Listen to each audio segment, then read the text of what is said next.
95% of black adults in England do not swim, and 80% of black children.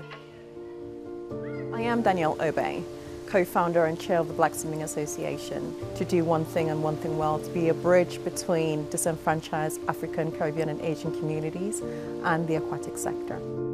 On the 24th of December 2019, there was a tragic event in Costa del Sol where 3 members of a family of 5 drowned in the pool whilst on holiday. And this was devastating because these families were actually acquainted to me. At that point in time, I broke down as a mother because I thought, we've given them fire protocols about crossing the street or not speaking to strangers, but we've never given them protocols around water safety. We've got to do something, we've got to do it now. We cannot keep recovering bodies.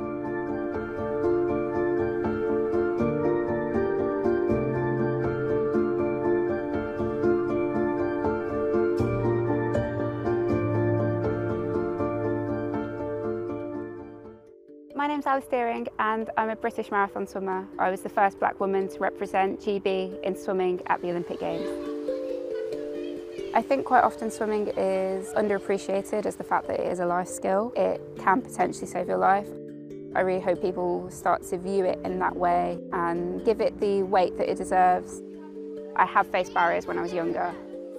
People just don't think black people should swim or do swim or think that we're better suited to the sports, and so it's kind of no surprise we've ended up in a situation where 80% of black children in England don't swim.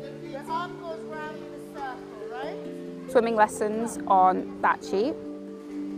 It's not easy. You know, if your swimming pool's half an hour away and you've got to pay for a bus or a taxi to get there, that's another barrier in front of that person for learning to swim. I'm a swimming instructor and outdoor swim coach that offers free swim lessons for children and women. It's really, really important to just offer free swim lessons because there is a real lack in inner city areas as we've seen it.